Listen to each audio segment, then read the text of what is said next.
नमो नमः छात्रों।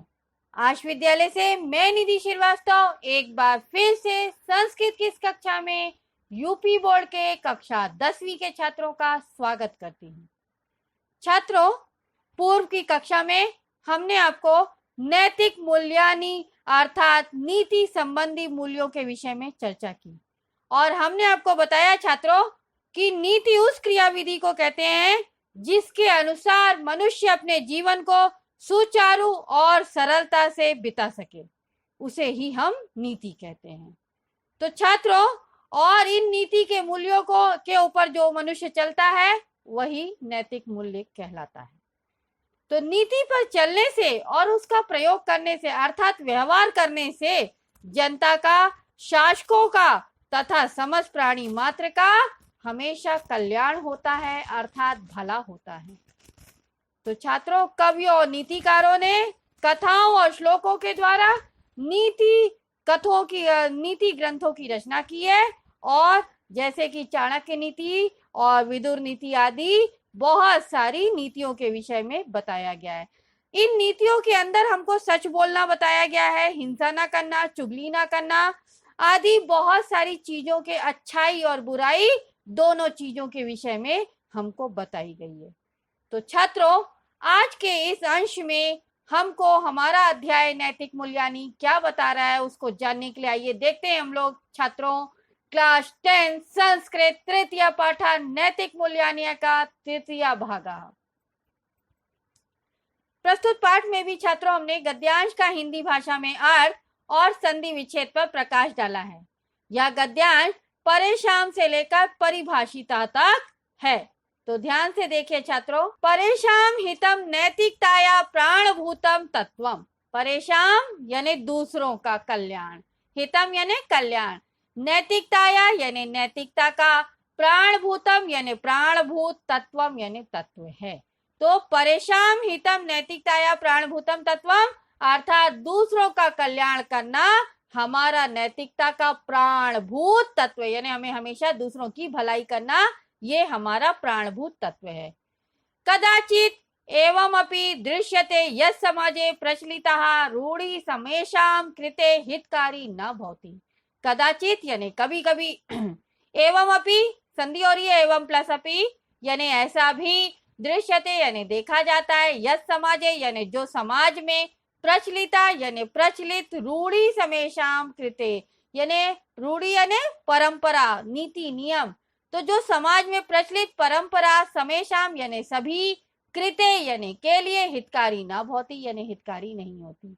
तो कभी कभी ऐसा भी देखा जाता है कि जो समाज में प्रचलित परंपरा, रूढ़ी चली आ रही है वो सभी के लिए हितकारी नहीं होती, किसी के लिए हितकारी है, किसी के लिए नहीं है। तो ऐसा कभी कभी होता है। अतः प्रबुद्धा विद्वांसः तस्याः रूढ़े विरोधम अपि कुर्वन्ति। अतः यानी इसलिए, प्रबुद्धा यानी जागरूक, विद्वांसा यानी विद्वान, तस्याः रूढ़े यानी उस रूढ़ी का, विरोधम अपि संधि और ये विरोधम प्लस अपि विरोध भी, कुर्वन्ति यानी करते। तो इसलिए जागरूक विद्वान जो रहते हैं, जो पढ़े लिखे रहते हैं, वो क्या करते हैं, उस रूढ़ीवादी का, परंपरा का विरोध करते हैं। परम तै आचरण से व्यवहारे नवीन आदर्श स्थाप्यते। परम यानी परंतु, तै यानी इनके द्वारा या उनके द्वारा, आचरण से यानी आचरण के, व्यवहारे यानी व्यवहार से, नवीन आदर्श यानी नया आदर्श स्थापित यानी स्थापित किया जाता है। यानी उनकी नवीन सोच के अनुसार उनके द्वारा किए गए आचरण के व्यवहार से नया एक आदर्श स्थापित किया जाता है समाज में। यह कालांतरे समाज से कृते हितकरः भवति। यह यानी जो, कालांतरे यानी कुछ समय बाद, समाज से कृते यानी समाज के लिए, हितकरः भवति यानी हितकर होता है। तो जो कुछ समय बाद हमारे समाज के लिए क्या होता है, हितकारी हो जाता है। एवं सदाचरणे अपि परिवर्तनम दृश्यते।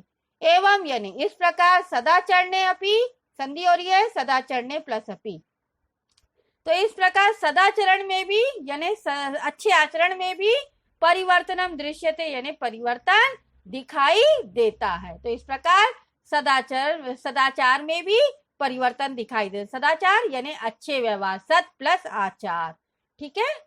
परम वस्तुतः यानी नैतिक मूल्यानि सन्ति तेषु परिवर्तनम न भवति। परम यानी परंतु, वस्तुतः यानी वास्तव में, यानी जितने, नैतिक मूल्यानि सन्ति यानी नैतिक मूल्य होते हैं, तेषु परिवर्तनम न भवति यानी उनमें परिवर्तन नहीं होता है। तेषु यानी उनमें, परिवर्तनम यानी बदलाव, न भवति यानी नहीं होता है।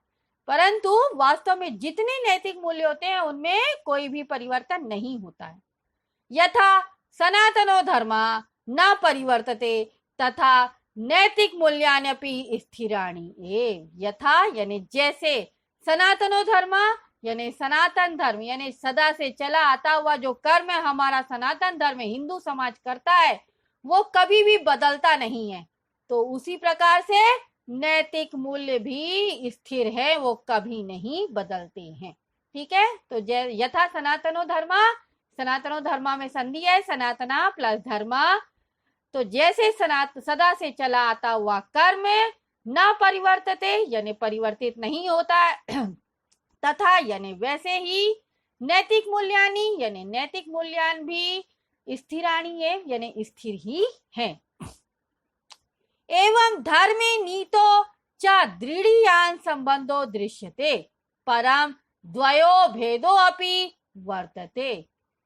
एवं यानी इस प्रकार धर्मे नीतो च यानी धर्म और नीति में दृढ़ीयान संबंधो यानी दृढ़ संबंध, दृश्यते यानी दिखाई देता है, परम यानी परंतु, द्वयो भेदो अपि संधि हो रही है, भेदः प्लस अपि, तो परंतु दोनों में, द्वयो यानी दोनों में, भेदो अपि भेदः प्लस अपि संधि हो रही है। तो यहाँ पर आपको बोला जा रहा है कि परंतु दोनों में भेद भी वर्तते यानी होता है। तो इस प्रकार नीति और कर्म में दृढ़ संबंधी दिखाई देता है किंतु दोनों में भेद भी होते हैं। इस प्रकार नीति और कर्म में दृढ़ संबंध दिखाई देता है परंतु दोनों में भेद भी होते हैं। धर्म शब्द व्यापक अस्ति यानी धर्म शब्द जो है वो व्यापक है, और नीति अस्तु संधि हो रही है, नीति प्लस तु, तो नीति स्तु यानी नीति तो व्याप्या धर्मे ए विलीयते यानी नीति तो व्याप्या यानी व्याप्य होती है, अतः वो क्या होती, धर्मे ए विलीयते धर्म में ही विलीन हो जाती है यानी उसी में डूबी रहती है, धर्म के अंदर ही। तो धर्म शब्द व्यापक है यानी बड़ा है, नीति तो व्याप्य होती है यानी उसके अंदर मिली हुई होती है, धर्मे ए विलीयते, इसलिए नीति व्याप्य होती है और धर्म में ही विलीन होती है। यानी आवश्यक करणीयानि कर्तव्यानि यही पुण्यानि नोपलभ्यन्ते तेषामपि गणना धर्मे कृता महिषी भी धर्माचार्य।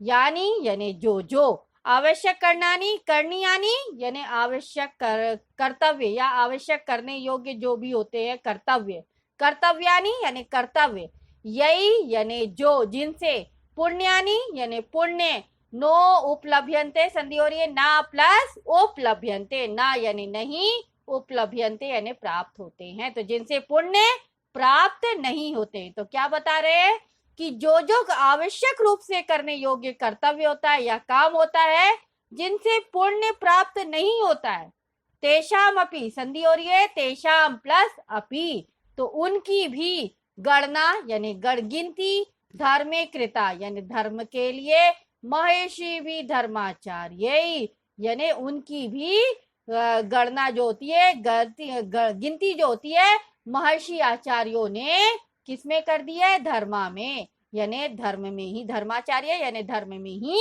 कर दी है। तो जो आवश्यक रूप से करने योग्य कर्तव्य है और जिनसे कोई पुण्य भी प्राप्त नहीं होना है, उनकी भी गणना गिनती जो है महर्षि लोगों ने, आचार्यों ने धर्म में कर दी है कि ये हमारा धर्म है। नीति लौकिकम कल्याणम कुरुते, नीति जो है वो लौकिक कल्याण करती है, लौकिक यानी भौतिक और सांसारिक दोनों का कल्याण करती है। धर्मस्तु लौकिकम पारलौकिकम च कल्याणम कुरुते, और नीति जो है वो लौकिक कल्याण करती है, और धर्मस्तु यानी धर्म तो लौकिकम यानी लौकिक भी और पारलौकिक दोनों का कल्याण करते हैं।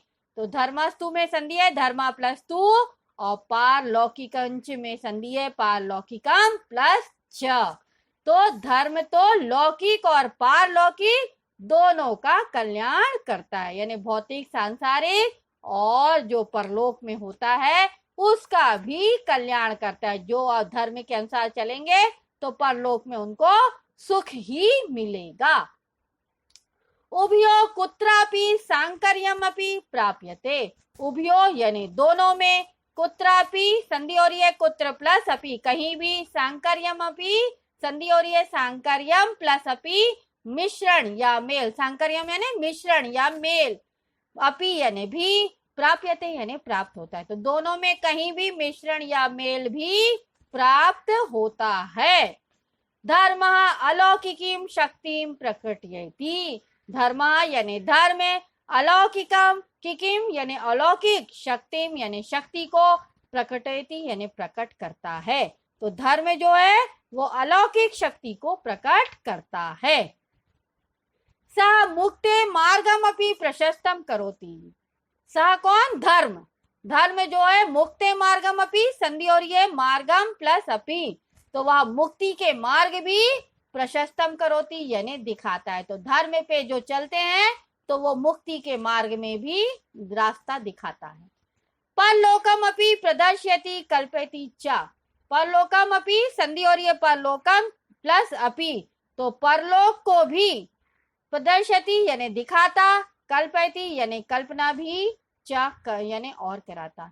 तो धर्म जो है वो मुक्ति का मार्ग तो दिखाता है, अलौकिकीम शक्ति भी प्रकट करता है, और साथ ही साथ वो परलोक को भी दिखाता है और उसकी कल्पना भी कराता है कि अगर आप धर्म के रास्ते पे, सच्चाई के मार्ग पे चलेंगे तो आपको परलोक में भी सुख मिलेगा, ऐसा धर्म बताता है।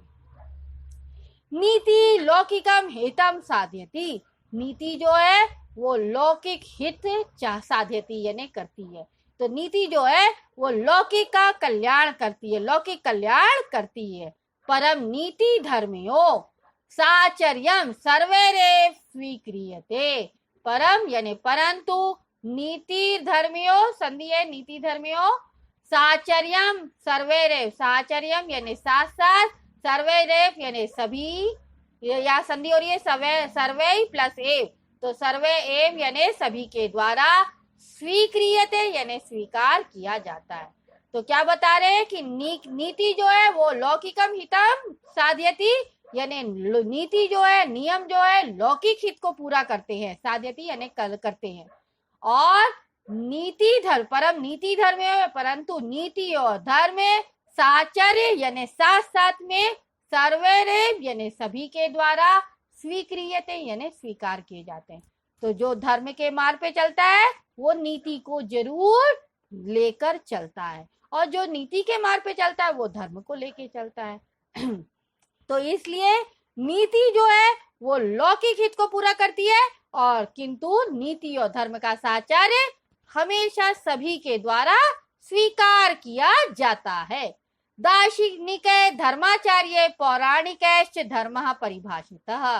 दार्शनिक यानी दार्शनिकों, धर्माचार्यों और पौराणिकों ने धर्म परिभाषिता यानी धर्म की परिभाषा की है। तो दार्शनिकों ने, धर्माचार्यों ने और पौराणिकों ने धर्म की परिभाषा की है।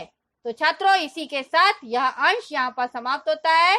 आज के इस अंश में आपने जाना कि नीति और धर्म किस प्रकार साथ साथ रह के हमको लौकिक और पारलौकिक, और धर्म के उसमें नीति और लौकिक और पारलौकिक दोनों के सुखों का और दोनों के कल्याणों का अंतर बताते हैं कि दोनों साथ साथ कैसे चलना चाहिए। तो छात्रों, इसी के साथ यह अंश यहाँ पर समाप्त होता है। आज के इस अंश में अगर आपको कोई भी डाउट है तो आप आश विद्यालय के ऐप्स को लाइक करके क्वेरी में जाकर अपना डाउट पूछ सकते हैं। मैं आपका जवाब जल्द से जल्द दूंगी। तब तक के लिए धन्यवाद छात्रों। नमो नमः।